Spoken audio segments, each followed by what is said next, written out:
Hey everybody, how's it going? Welcome to D4.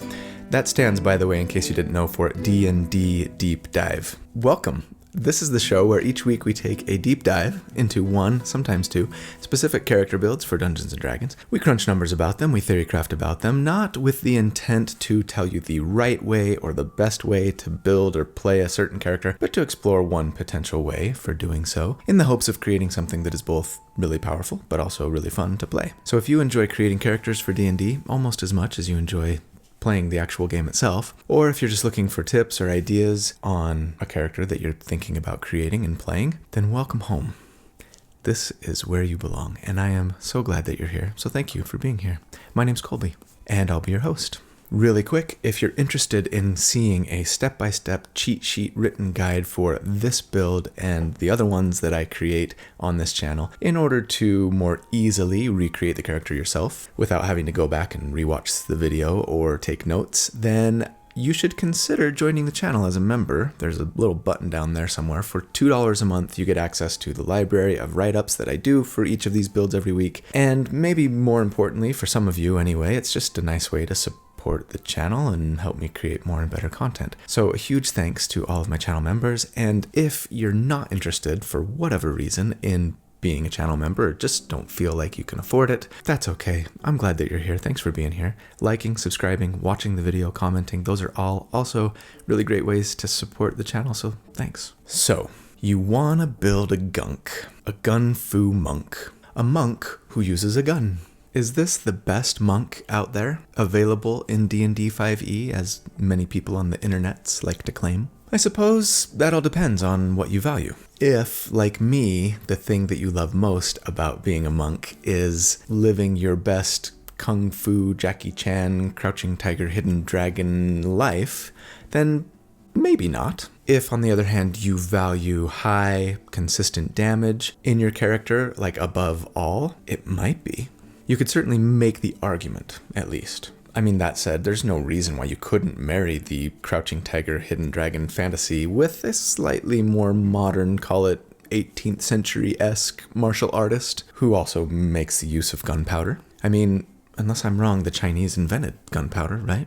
So if the D&D monk is heavily inspired by Asian cultures, perhaps the monk out of all the classes in D&D 5e is the one where using a gunpowder weapon would make the most sense. Regardless of your reasons, maybe the question we need to be answering before building a gunk is why? What's the benefit, mechanically, of using a gun on your monk versus, say, using a hand crossbow and taking the crossbow expert feat if you're looking for a ranged weapon monk? Let's break it down. If you can play with guns at your table, and from what I've seen, most DMs tend to allow at least the musket and the pistol, as their power isn't too far ahead of other conventional weapons in the game. Typically, it seems like if they allow artificers, they're going to allow at least these two type of firearms, right? The pistol, the musket. And if so, then the musket in particular is the highest damage dealing ranged weapon in the game at a D12. This in before somebody calls me out on my weapon damage doesn't matter poison dart frog from a couple of weeks ago.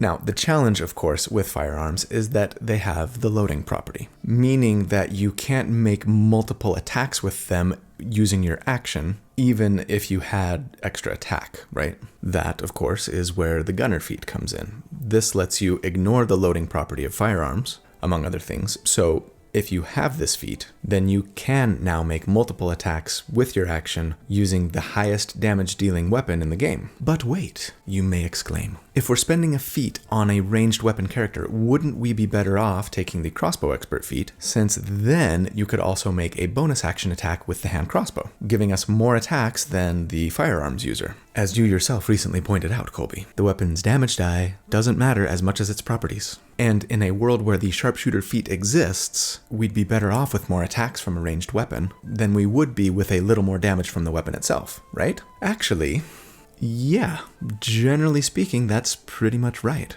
But, as with all rules, there are exceptions. If, for example, you had a way to get a weapon attack with your bonus action fairly reliably and consistently anyway, then wouldn't you be better off with the higher damage gun over the hand crossbow? Especially since the gunner feat is also a half feat, letting you bump your dexterity by 1 and thus potentially giving you a higher dexterity ability score modifier than the hand crossbow user? The answer to both is yes. And thus, enter the dragon, enter the monk. I proudly present episode 107, the Gunk.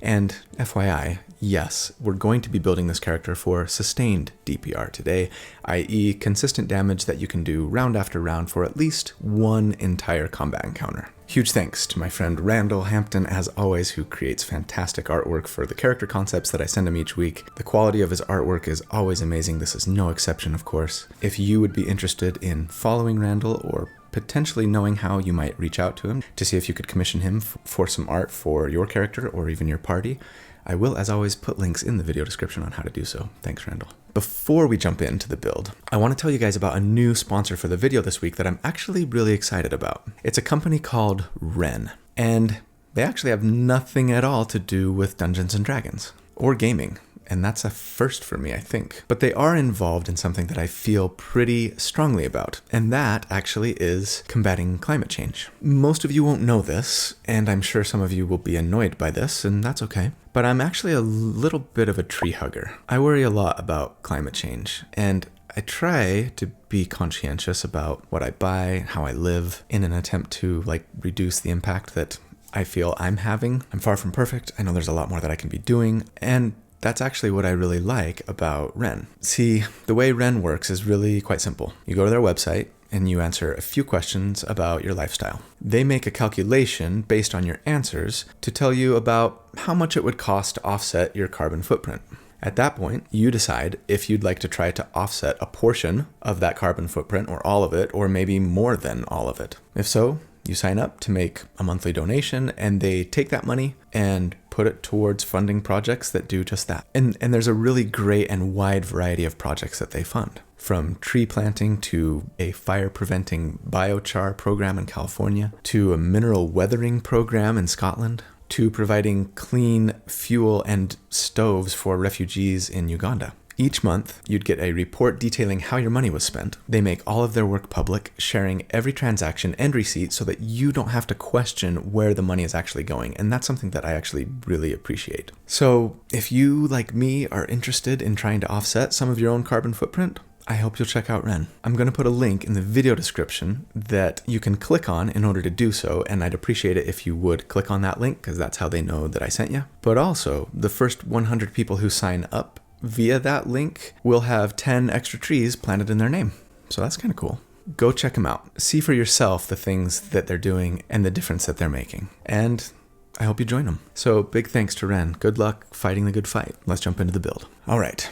At level 1, for our starting class with this character, we are going to go fighter. We have one main reason for needing a level of fighter on this character, and I'm guessing that many of you know what that is. We don't have to start fighter necessarily, but I'd just as soon do so if we're going to take any fighter levels at all, because it gives us Constitution saving throw proficiency, which is always handy, but especially if you plan on concentrating on a spell, which we actually will plan on doing a little bit later on this character. So when we first meet our hero, they have perhaps not yet sequestered themselves in a monastery, but instead have been spending their time in the city watch, or in the army, or as part of a mercenary band, perfecting their expertise with ranged weapons. Or, perhaps better yet, for this character, we are like an acolyte or an apprentice or a grasshopper to the master of a monastery who is concerned not only with following the way of the leaf and finding inner peace, but is also interested in combining scientific pursuits with the more spiritual ones. Perhaps you have some expertise with ranged weapon use, but have come to this monastery because you heard that they were on the brink of discovering a chemical compound that could take the art of war to the next level. As for our race, there are 2 feats that we just have to have for this build, and starting with 1, especially with all the multiclassing that we're going to be doing, is just more powerful, I think, than any other race option that would be available to us. So yes, I'm going back to my old ways and recommending that we go custom lineage here. Because yes, custom lineage characters get a free feat at level 1, and obviously, if you're going to be using a gun on your character, then you ought to be taking the gunner feat, because first up, it gives us firearm proficiency. But then, of course, in addition to firearms proficiency, it gives us so much more. We get +1 to our dexterity, as I mentioned, which is huge. It gives us the ability to ignore the loading property with firearms, as I've also mentioned, which is also huge. And then also, really nicely, the ability to not suffer disadvantage on ranged attacks if we're making that ranged attack while standing within 5 feet of an enemy. And actually, this is a pretty big deal for this character as well, but we'll get into why a little bit later. As for our ability scores, I am assuming that we're taking the point buy method as always and recommend starting with a 15 dexterity, +2 from custom lineage there, +1 from the gunner feat, right? So we're starting with an 18 dex. That's awesome. I love it. And then a 14 wisdom and a 14 constitution. For our equipment, I'd say that we ought to take some scale mail, for now at least, and then a musket, a pistol, or a short bow, depending on what your DM will give you access to. There's a pretty decent chance that even if your DM allows firearms at their table, they're not going to let you just start off with the musket, since the cost for them is listed as 500 gold. If that's the case for you, maybe you can convince them to let you have a pistol, which is a D10, but that even still costs 250 gold, pretty expensive. So if neither of those are an option, I just go ahead and grab a short bow. Heavy crossbow or longbow would work at this level, but not next, as we'll talk about in a second. So yeah, just use that short bow until you can afford those more expensive firearm weapons. As a fighter, at level 1, of course, we get Second Wind that lets us, as a bonus action, once per short rest, heal ourselves for a D10 plus our fighter levels, always handy. And then we get a fighting style. And yes, we want to take the archery fighting style, and that's the main reason why we're taking a fighter dip here. My favorite fighting style in the game. It gives us a +2 to hit with ranged weapons, and against most enemy armor classes, that's just going to mean better, more reliable damage on average than adding a little bit of damage to a weapon hit would. Of course, we could get this fighting style in other ways, right? A couple levels in Ranger, spending a feat, but a single level dip in Fighter is, I think, the most efficient and effective way to do it, especially since we like the Constitution saving throw proficiency. So yeah. But at level 2, I'm thinking at this point in our career, maybe we've helped unlock the secret to gunpowder. And now maybe that was primarily the work of our master and we were just sort of an apprentice or an assistant, but as a result of our assistance, he's agreed to let us train in his monkish ways to maybe perhaps better make use of this new technology that you've unlocked together. Because yes, we are taking monk levels now. And as a monk 1, we get unarmored defense, first of all, which tells us that while we're not wearing armor, our AC equals 10 plus our wisdom modifier plus our dexterity modifier. Currently with scale mail, we're at a 16 AC. Now, without it, we're at a 16 AC. So sure, might as well go naked. That way we won't have disadvantage on our stealth checks, right? Of course, if you somehow could get a breastplate or half plate at this level, or I mean, of course, plate mail, because we are proficient in heavy armor, then sure, that would be better for our armor class, at least until we get our dexterity up in the case of the medium armor, right? And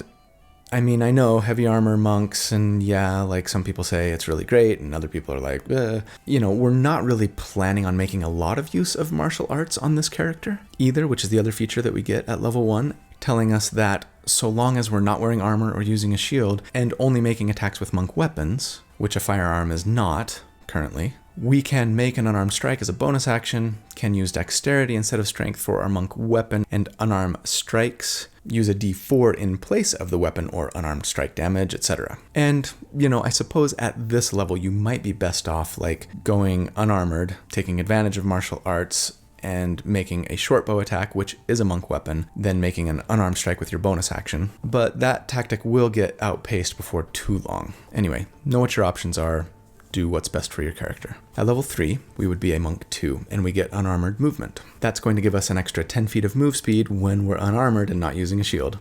One more reason to go naked, right? But we also get ki now at this level. And As most of you know, ki is the thing that monks use to fuel just about everything they do. We get 1 ki point per monk level and regain them on a short rest. Currently, we can use those ki points to do 3 things. Flurry of Blows, which tells us that when we take the attack action and spend a ki point, we can now make 2 unarmed strikes with a bonus action instead of the usual 1. We can also spend a ki point to take the dodge, disengage, or dash actions thanks to Patient Defense and Step of the Wind. Importantly, for us, thanks to Tasha's Cauldron of Everything, we get the dedicated weapon feature, which tells us that we can touch a weapon, focus our ki on it, and thereafter it becomes a monk weapon for us, so long as it lacks the special and heavy properties. And while the musket does have the two-handed property, it does not have the heavy or special properties, and thus can now become a monk weapon for us. So yes, after unlocking gunpowder, we've been spending some of our time and energy figuring out the best way to harness this amazing and deadly new technology. Finally, perhaps with our master's help,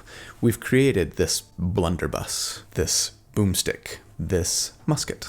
And yeah, since we don't have extra attack or ki-fueled attack yet at this level, go ahead and make a musket attack, and then bonus action for an unarmed strike or 2, if you want. At level 4, we would be a monk 3, and we get deflect missiles first up. Sometimes useful, but always fun, always cool when you get to use it. This lets us use our reaction to reduce the damage of a ranged weapon attack that hits us by 1d10 plus our dex modifier plus our monk level, which should reduce most ranged weapon attacks to 0. And if we reduce it to 0, we can spend a ki point and then turn around and make an attack with that ammo we just caught in our hand as part of the same reaction, treating it as a monk weapon. Awesome. But we also get ki-fueled attack, and this is sort of the thing that makes the Gunk actually work and work well. With ki-fueled attack, we're told that if we spend a ki point as part of our action, we can make an unarmed strike or monk weapon attack as a bonus action before the end of our turn. Now, we don't currently have a way to spend a ki point as part of our action that would actually grant us a bonus action musket attack. Flurry of Blows, Step of the Wind, and Patient Defense all use our bonus action, but that will change soon. We also, of course, at Monk 3 get our monastic tradition, our monk subclass, and we are going to go, I'm sure many of you have guessed this by now, with the Kensei. And I think it's a perfect fit and the most appropriate of all monk subclasses for a Gunk. Here's what we read from Wizards of the Coast about the Kensei. Monks of the Way of the Kensei train relentlessly with their weapons to the point where the weapon becomes an extension of the body. Founded on a mastery of sword fighting, the tradition has expanded to include many different weapons. A Kensei sees a weapon in much the same way a calligrapher or painter regards a pen or brush. Whatever the weapon, the Kensei views it as a tool to express the beauty and precision of the martial arts. That such mastery makes a Kensei a peerless warrior is but a side effect of intense devotion, practice, and study. I think, thematically, again, for a monk who's maybe a little less kung fu and a little more my weapon is an extension of my body, we'd be hard-pressed to find a better fit for our Gunk than a Kensei, I think. But there's also some really nice mechanical benefits as well, of course. So as far as the features that we get here, we get Kensei weapons. It lets us choose 2 weapons that, again, aren't heavy or special, but including the longbow, which is heavy, and can make them monk and Kensei weapons. Our musket's already a monk weapon, but we need it to be a Kensei weapon too if we want to use it for some of the special Kensei features. What are those Kensei features, you may ask? First up, Agile Parry. If you make an unarmed strike as part of the attack action, we can use our Kensei weapon to defend ourselves if it's a melee weapon, so it doesn't have a lot of application for us. The musket's not a melee weapon, of course, but on the off chance that you're holding a short sword for some reason, you would gain a +2 to your armor class here, had you made an unarmed strike as part of your attack action. There's definitely like a monk tank build in there somewhere that I'll get to one day. The better feature for us, of course, is Kensei's Shot. And this tells us that we can use a bonus action to add a d4 of damage to our ranged Kensei weapon attacks until the end of this turn. Unfortunately, that conflicts with trying to have ki-fueled attack grant us a bonus action musket attack, right? Because this uses our bonus action too. So we'll really only be using this if we're out of or trying to conserve our ki. And considering how little ki we have, we might just be using it quite a bit. Also, we get a cool little ribbon feature here, Way of the Brush. It gives us proficiency with painter's or calligrapher's supplies. Not sure how much we'll actually be using either of those in game, but I love the flavor.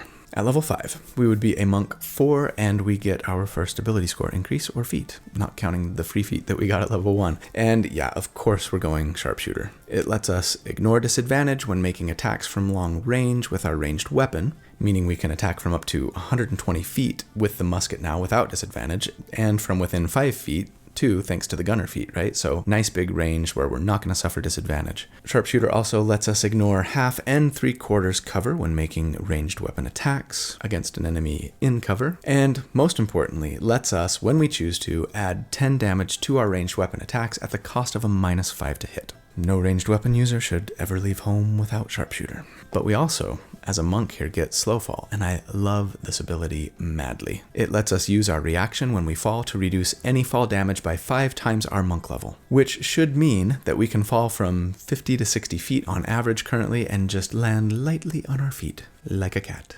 At level 6, we would be a monk 5, and this is a huge level for us. First up, of course, we get Stunning Strike. With Stunning Strike, as most of you know, when you hit another creature with a melee weapon attack, and yes, this can mean an unarmed strike, we can spend a key point and try to stun them. If they fail a Constitution saving throw, boo, they are stunned until the end of our next turn. This is really awesome, except that our Wisdom, and thus the DC of that con save, isn't great, and also we're not planning on making a lot of unarmed strikes on this character. That said, there will be times that it could work really well, and thanks to key fueled attack, we could, say, use our action to make an unarmed strike, and then if it hits, try to stun them, spend that key point, and even if it doesn't stick and they're not stunned, we could still then make a musket attack with our bonus action since we spent a key point. And of course, if the stun did stick, then the attack we make with our musket would be with advantage, since they're stunned, and that is really a pretty powerful combo. In fact, thanks to the fact that we also get extra attack at this level, if we landed an unarmed strike with our first attack and tried to stun them, we could then make 2 musket attacks against them. 1 with the second attack that we now have, thanks to extra attack, and 1 with our bonus action, thanks to key fueled attack. Even more powerful. But wait, there's more, because we also get focused aim here, thanks again to Tasha's Cauldron of Everything, and this is another feature that makes the Gunk work so well. With focused aim, when you miss with an attack roll, you can spend 1 to 3 key points to increase your attack roll by 2 for each key point you spend, potentially causing that miss to become a hit. So forget Stunning Strike for now. With this, if we miss one of those 2 attacks that we get with our action, we can potentially turn a miss into a hit. Meaning that, of course, since we spent key as part of our action, we can make a bonus action attack with our musket. Now, the question, of course, is, am I going to assume that we've missed by just enough to spend a key point or 2 to then use focused aim and thus get that bonus action attack from our musket when I crunch the numbers? The truth is, the math is super complicated. At least, it's complicated for me. And since I'm always assuming best case scenarios when I'm crunching numbers, and also because I like to simplify the math if it gets to the point where it's starting to hurt my brain, which really doesn't take much, believe me, then yes, I am going to make that assumption. And so, yeah, speaking of, at level 6, it's time for our first damage report. Here's how I envision combat going for us at this level. We're simply making 2 musket attacks on our turn, using sharpshooter until really high enemy AC. Stay tuned for when you should turn it off. And then I'm just assuming that one of those attacks missed by just enough for you to let you spend a key point or 2 to turn that miss into a hit, thus getting you that 3rd bonus action attack with the musket as well. I totally appreciate that this won't always happen. Admittedly, we could instead, without spending any key, simply use our bonus action to give our 2 attacks that we get with our attack action an extra d4 of damage, and that would help close the gap between best case and actual case numbers a teeny bit. Or, better yet, go for the aforementioned unarmed strike, try and stun them, and then make 2 weapon attacks maneuver, which would be even better damage, because that unarmed strike, if it hits, would do a d6 plus our dexterity modifier, right? Regardless of whether or not the enemy actually got stunned, and if they did, the numbers go up, because now the musket attacks are made with advantage. Also, of course, the reality is that we only have 5 little key points right now. So while we might be able to do this level of damage for one entire combat encounter, most combat encounters at most tables are lasting 4 or 5 rounds on average. We would, of course, need a short rest after every single fight if we wanted to do this level of damage on every combat encounter, right? That said, what I'm also not accounting for is the extra chance that we have to hit thanks to focused aim if and when we do use it. So maybe the numbers I'm about to give you aren't quite so far off the mark after all. Regardless, with all of these caveats in place, if we can pull off the 3 sharpshooter fueled musket attacks on our turn, we'd be doing a total of 3d12 plus 42 damage if all 3 attacks land. And so against an enemy with a 10 armor class, we would on average do 47 damage per round. And against an enemy with a 15 armor class, it would be 32 DPR. Turning off sharpshooter at an enemy AC of 20 or higher. And that's kind of like middle of the pack for tier 1 compared to other sustained DPR builds that I've built to date at this level. And that means it's freaking awesome. Of course, there are some grains of salt in there, so feel free to lower your expectations a smidge for now. But at the very next level, we're going to have a way to get rid of at least one of those grains of salt. Because at level 7, we will be a monk 6, and as a kensei, that means we get the deft strike feature. And deft strike is perfect for this build, and why I personally think that kensei is the best monk, both thematically and now mechanically, for a Gunk build. Deft Strike tells us that if we hit a target with a kensei weapon, we can spend a key point to cause that weapon to deal extra damage to the target, equal to our martial arts die, which is a d6 currently. Now, we can only do this once per turn, but honestly, we wouldn't want to do it more than once per turn, because we want to save those key points. The beauty of this feature is not the extra damage, though that's fine, it's a d6, it's not a lot. The beauty of it is that now, if we miss with our attack, we can potentially spend ki to cause it to hit, granting us that juicy bonus action attack. But also, now, if we hit with the attack, we can spend a ki point to add some damage to the attack and also trigger that bonus action attack. All we have to do is spend ki as part of our action, right? And now we've got 2 super reliable ways to do so. Whether we miss, so long as it's only by, 4 or less, or hit, we're gonna trigger that bonus action attack. And that is supercalifragilisticexpialidocious. Also, something cool. When I typed that word out in my script, it didn't flag it as a non-word, it just auto-corrected it to the correct spelling, which means that supercalifragilisticexpialidocious is an official word in the English language. Usage is king. Thanks, Mary Poppins. Linguists of the world rejoice. We also get ki-empowered strikes at this level, which tells us that our unarmed strikes are now considered magical for the purpose of overcoming resistance to non-magical attacks, and kenseis also get magic kensei weapons, which tells us the same thing for our kensei weapons. Very nice. At level 8, we could, of course, continue with monk levels. We want to, eventually, since we're going to need some more ki, and there are some decent monk and kensei features later on. That said, right now, the thing that would benefit us more than anything would be a way to reliably get advantage on our attacks. That -5 penalty to hit from sharpshooter just really hurts, even with the archery fighting style to help dampen the sting. So yeah, especially against higher enemy armor classes, advantage would just go a really long way to helping us reliably hit. And so, for that reason, I'm going to take a little detour here in order to pick up a way to, somewhat reliably at least, get myself advantage. Now, be warned, what I'm about to suggest is a little bit gimmicky, a little bit cheesy, and potentially problematic for other players at your table. So proceed with caution, and definitely discuss it with your DM and other players at your table. If you'd prefer to just stick with monk, especially if you tend to have 2 or more combats per short rest on the regular and thus find yourself running out of ki all the time, I wouldn't blame you. As for us, at this point, we've had our apron strings cut from our master, and we are on our own, living in the wilds, living off the land, learning to commune better with nature, perhaps honing our ability to hunt an important enemy or group of enemies. It might even be a group that's like stolen the secret to creating gunpowder, and we have to stop them at all costs. Track them down before they turn this powerful weapon against the innocence of our world. Regardless of your reasons, yes, we are taking ranger levels now. And so, as a Ranger 1, we get the Deft Explorer feature, Canny, which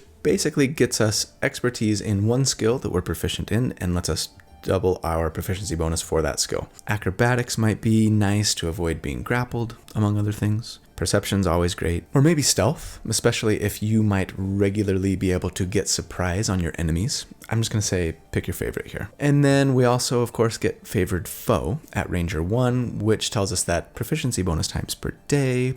We can mark a target for 1 minute, letting us, so long as we maintain concentration, do an extra d4 of damage to that target the first time we hit them on our turn. Meh. If it didn't require concentration, it would be much better. But, oh well. If you don't have spell slots, otherwise, it will be handy. Because yeah, at level 9, we'd be a Ranger 2, and we get, well, first up, a fighting style. And I'm going to recommend that we take blind fighting. Is this the first time I've said that we have to take blind fighting on a build? Ever? I think so. That's exciting. Alright, so with blind fighting, you can effectively see any creature within 10 feet of you that isn't behind total cover, including invisible creatures. That's kind of awesome for anyone, really, but especially for us, because yes, we do get spells here as well, and some of you are so excited about what I'm about to suggest. Because yeah, among other spells, we can here now learn the Fog Cloud spell. And for those who don't know much about it, with Fog Cloud, it takes an action to cast, it requires our concentration, and creates a 20-foot radius sphere of fog that makes the area heavily obscured. Remind me what that means, please. Okay, happy to. If an area is heavily obscured, any creature trying to see something within the area is effectively blinded. But of course, if you have the blind fighting style, which we do, then you can still see any creatures at least that are within 10 feet of you, even in a heavily obscured area. And so, yes, assuming your enemy can't see you, and most of them shouldn't be able to, then attacks you make against them will be with advantage, and attacks that they make against you will be with disadvantage. And yeah, a 10-foot range, not really big, and that's another reason why Gunner is a great feat for us, because if we're even within melee range, we're not going to be making those blunderbuss attacks with disadvantage, right? Now, yes, potentially there are some big drawbacks to this tactic, similar to like when we go Devil Sight Darkness route, yeah? If your allies don't have a way to see into heavily obscured areas, then they might get annoyed with you. Even though, yes, they still could make attacks against enemies inside the fog cloud without suffering disadvantage, since the enemy can't see me, so I have advantage on the attack against them, but I can't see them, so I have disadvantage on the attack, and they cancel each other out. But, you know, if they otherwise would have had advantage anyway, well, that's now gone. And of course, a lot of things in game, spells especially, require you to be able to see the target. What's more, the fog can be dispersed with a bit of wind, and like I said, you can only see your enemies within 10 feet of you, right? So it's not like you can just attack any enemy that's within the fog cloud with advantage, unless you're running around and finding them. You gotta be close. All that said, despite the potential complications, I freaking love this tactic on this character especially. I mean, we are the masters of gunpowder, right? Has anyone seen old like black powder, gunpowder ignite? It creates a ton of smoke. So yeah, I would 100% flavor this as like me tossing out a specially crafted gunpowder smoke bomb here. And the thought of that just makes me giggle with glee. But again, if you're gonna go this route, talk it over with your party members and make sure that everyone's cool with it. If they're not, see if at the very least you can convince one of them to cast Fairy Fire every combat so you can have advantage, right? And then just stick with Monk. Okay, for our level 9 damage report then, quite a bit has changed for us within the last 3 levels. We've added Deft Strike, which gives us a d6 of damage once per turn when we hit, and also would activate our key fueled attack. And of course, like I've said, if we missed our attack by a little bit, we could still spend a key point or 2 to turn that hit into an attack. And yeah, note, if you do this, I definitely wouldn't also activate Deft Strike, unless you know that combat's about to end and you're very likely to get a rest after it's finished. Either way, I'm feeling a lot better about our likelihood of getting 3 attacks per turn, so long as we have the key to spend, of course. And then yes, we've added advantage to those attacks thanks to the Fog Cloud blind fighting tactic. Here's hoping your party's cool with it. And if not, that you've got another reliable way to get advantage, because if you do, against an enemy with a 10 armor class here, you would on average do 65 damage per round, and against an enemy with a 16 armor class, it would be 52 DPR. And we would turn off sharpshooter at an AC of 22 and higher. And yeah, we are again sort of just right in the middle of tier 1 compared to other sustained DPR builds that I've done to date at this level. And in case you don't know, check the video description to find spreadsheets that give you all those numbers and graph everything. And yeah, we are just living our best gunfu life. At level 10, we would be a Ranger 3, and we get Primal Awareness. This basically means that we get the Speak with Animals spell for free, and can even use it once per day without spending a spell slot. Neato. Also at Ranger 3, of course, we get our Ranger subclass, our Ranger archetype. And yeah, we're just going to go with the good old-fashioned Hunter. You could definitely go a different route here. I'm sure some of you were thinking I was going to say Gloomstalker. It's, of course, always powerful for some extra burst damage on the opening round of combat. I'm not building for burst damage necessarily here. That's not to say that you couldn't benefit from it. I also really love Fey Wanderer, Swarm Keeper, but I think for sustained DPR, Hunter is my favorite Ranger subclass. Unless we were really in need of a weaponized bonus action, and then you'd probably want to go Beastmaster. Anyway, let's read what Wizards of the Coast has to say about Hunters. Emulating the Hunter archetype means accepting your place as a bulwark between civilization and the terrors of the wilderness. As you walk on the Hunter's path, you learn specialized techniques for fighting the threats you face, from rampaging ogres and hordes of orcs to towering giants and terrifying dragons. Okay. Pretty straightforward, nothing wrong with that. The reason, of course, that I wanted to go Hunter was for the feature that we get at level 3 here, Hunter's Prey, which lets us choose between 3 nice little perks, but we can only choose one, unfortunately. Colossus Slayer basically gives you an extra d8 of damage against an enemy once per turn. If you are truly trying to just maximize single target damage, I think this would be the way to go. Giant Killer is flavorful, but only situationally useful, I think. It lets us get an extra attack against an enemy using our reaction if they are large size or greater and hit or miss us with an attack. If you're fighting tons of giants, like you're playing Storm King's Thunder or something, maybe I go this route. But I think my favorite option of all 3 personally is the Hordebreaker option, and that's what I would take here, I think. With Hordebreaker, if we make a weapon attack against an enemy, regardless of whether it hits or misses, once per turn, we can make an extra weapon attack against another enemy that is within 5 feet of that first one. Now, I appreciate that you're not always going to get enemies standing right next to each other. I also appreciate that, generally speaking, doing all of your damage to a single target tends to be more efficient and optimal than splitting your damage up between multiple targets. That said, one weapon attack from us right now does about 21 points of damage on average. Compare that to the 5 or so that we'd be doing with Colossus Slayer, and even though the 21 damage would be to a second target, and we won't always have a second target available to hit, I still have a hard time passing up that 4 times more damage from Hordebreaker than Colossus Slayer. Feel free to take Colossus Slayer if you want, or even Giant Killer if you feel confident that you're regularly going to be fighting big baddies. But at level 11, I think we probably leave Ranger behind. You could stick with it, of course, for the ASI/feat next level if nothing else. You know, there's also nothing wrong with picking up more and better Ranger spells, including some nice utility and defensive options. Hunter has some decent stuff later on. For me, with my focus here on damage, I think I'm going to go back to Monk, both to pick up some much needed additional key points, but also to get a really nice higher level Kensei feature and the fun utility and defensive features that monks get along the way. So yes, we'd be a monk 7, and here we get evasion. First of all, that's a really great defensive feature, telling us that when we have to make a dexterity saving throw to take half damage on an area of effect thing, like a fireball, etc., if you fail the save,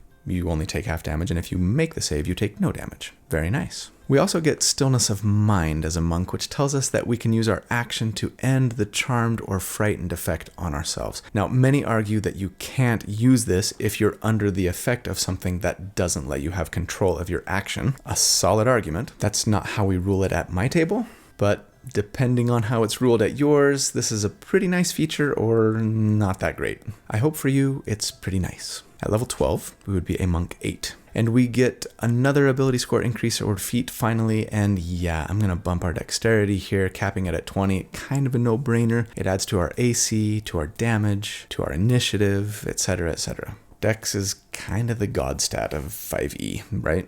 At level 13, we would be a monk 9, and we get an unarmored movement improvement. This lets you move across liquids and across vertical surfaces without falling, and that is really, really cool. I don't know how useful it actually is going to be in your campaign, but I still love it anyway. Just, don't end your turn on top of the water or else you're gonna fall in. Fortunately, we have 45 feet of move speed right now, so that should let us get across some pretty decently sized ponds or scale some pretty tall towers. You could use your action to dash and then your bonus action too, right? Thanks to Step of the Wind. So that would give you 135 feet of move speed on your turn potentially. Not bad at all. For our level 13 damage report then, we have added a 4th attack per turn, albeit to a secondary target, and yes, I'm just going to assume that we're getting that every round, even though I know that we won't necessarily. Best case scenario. We've also picked up a lot of nice utility and defense, we've capped our dexterity score, and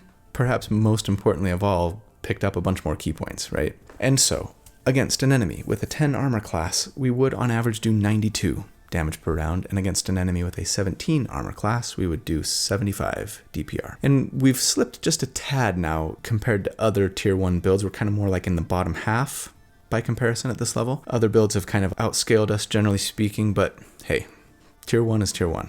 We are a happy gunk.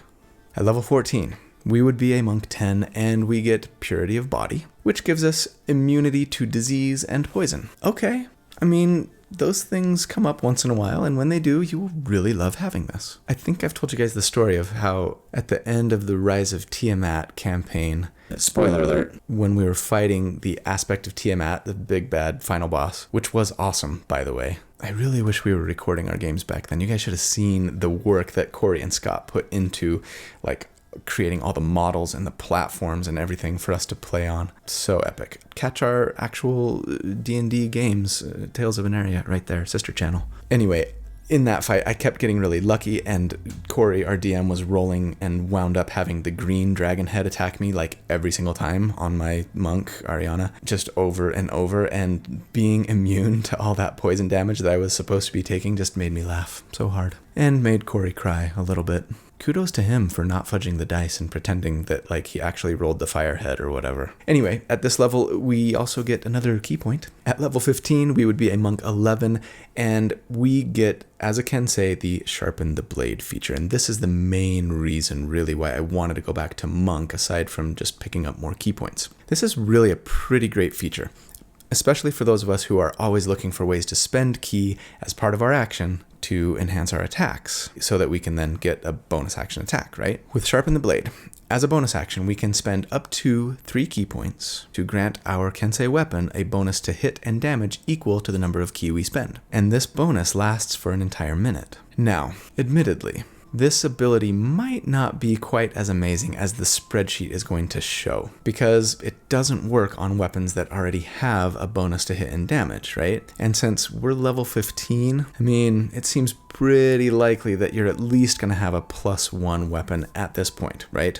That said, I don't know that for sure. Maybe your DM will be loath to give you a magic gunpowder weapon, since they're already maybe a teeny bit overtuned as is. If nothing else, while having a +1 or +2 weapon might be fairly likely at this point, I'm not sure that having a +3 weapon is all that likely. So yeah, when I crunch numbers going forward, I will assume that we have a +3 weapon now. And that's going to do some pretty fantastic things for our numbers. And yeah, it's a bit of a bummer that we have to spend a bonus action to activate this, but we're already using round 1 to set things up for ourselves, right? If we're using the fog cloud tactic anyway. Such is life for most characters in 5e that want to do really high consistent damage. D&D world problems. But at level 16, now that we've got a healthy heaping of ki, and the Sharpen the Blade feature, I think I'll probably end the build by going fighter. I don't know. If I were actually playing this character in game, I might stay monk, especially if we were going to get to level 20, right? Just to get, first of all, another ability score increase for feat that I would probably use to raise my wisdom for a better saving throw, better stunning strike DC, and a better armor class. And then at monk 14, we get the really nice Diamond Soul feature that would give us proficiency in all saving throws. But since I'm a slave to the spreadsheet and I want to eke out as much damage as I can here, not to mention that monk 13 13 is kind of a very anticlimactic Tongue of the Sun and Moon feature, and that's where the build would have ended, since I stop at 17, right?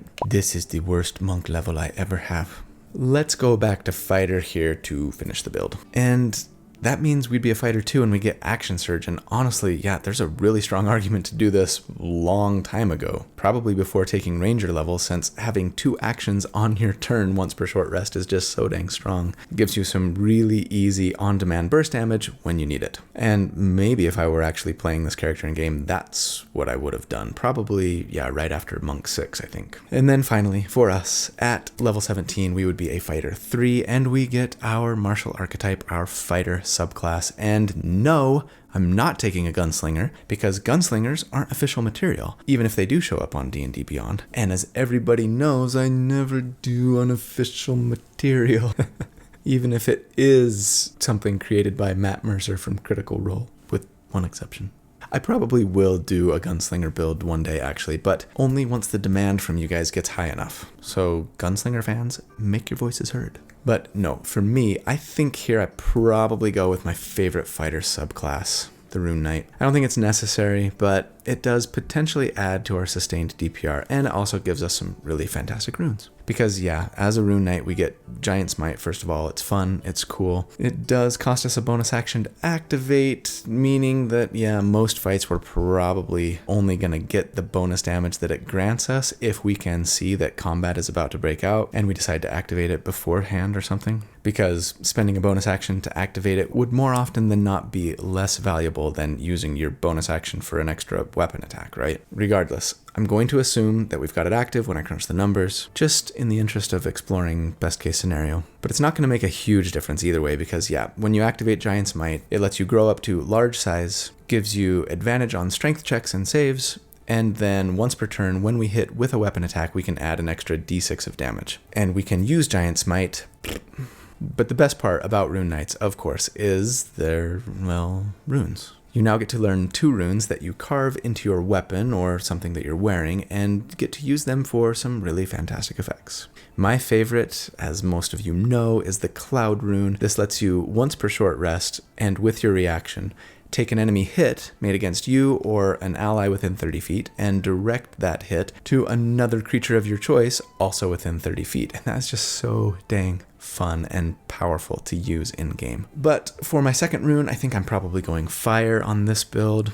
This lets you add a little extra fire damage once per short rest to a successful weapon attack. And it kind of potentially shackles that enemy in some fiery chains, right? Potentially restraining them if they fail a strength save against your Constitution modified DC. Using these runes just brings a lot of fun and flavor and potency. But for our final damage report, I'm going to be adding, yes, now I'm going to be adding a +3 to our hit and damage thanks to Sharpen the Blade, which is kind of huge. That puts us at a +16 to hit for those counting. And, you know, that's only +11 if we have Sharpshooter turned on, but +11 is still really good. We've also picked up, yeah, that extra d6 once per turn thanks to Giant Smite, which we might not necessarily get all the time, but don't forget the nice defensive utility and now even burst damage features that we've picked up along the way as well. Landing this character at the end of the day in a pretty well-rounded place, and that's always fun. And so against an enemy with a 10 armor class here, we would at this level do 109 damage per round on average, and against an enemy with an 18 armor class, it's not much less, 101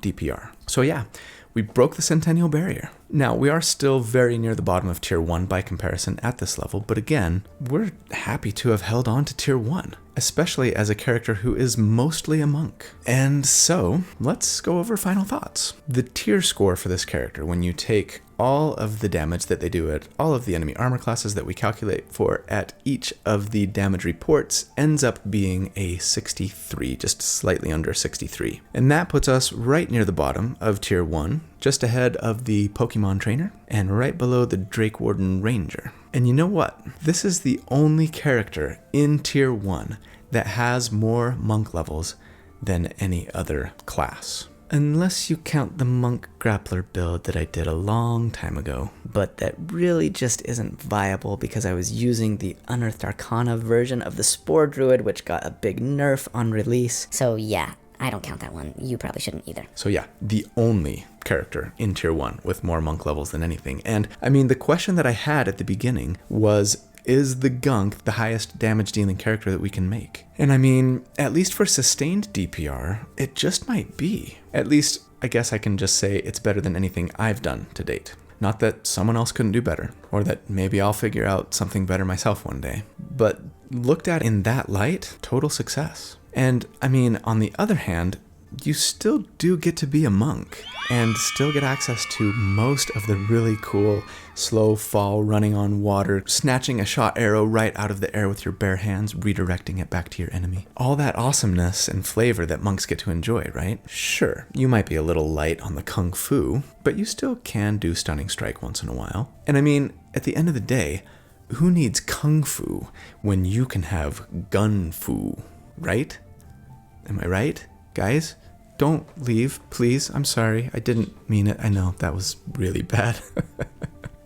Anyway, that's the build for the week. I hope you guys enjoyed it. I definitely enjoyed making it. So I hope you know how much I love you. You guys are awesome. Thank you so much for all you do to support me, to support the channel. I am eternally grateful for you. I hope that you'll check out the other content in the channel if you're not in the habit of doing so currently. But more importantly, I hope you have a really fantastic day and a great week, and that you stay safe and that you be kind and good, and that I see you again really soon. But until then, take care. Bye.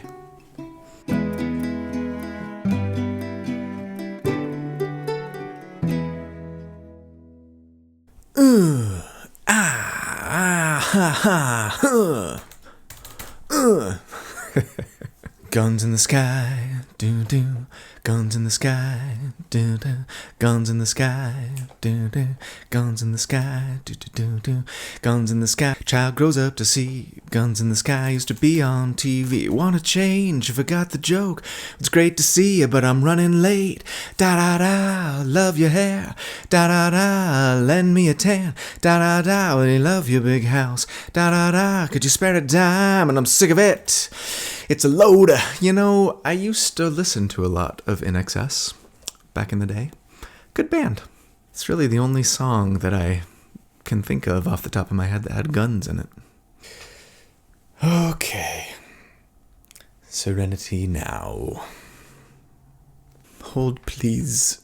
Let's investigate just a little more closely to make sure I'm not misspeaking. Well, I guess I don't need that. Well, don't even say that. Yeah, let's rephrase that a little bit. Don't say that. Well, don't say that. I already said that, so don't say that. My day's going great, thanks. How was yours? Fine. School go well? Huh? No, it's good. It's just school. School. Gun fu.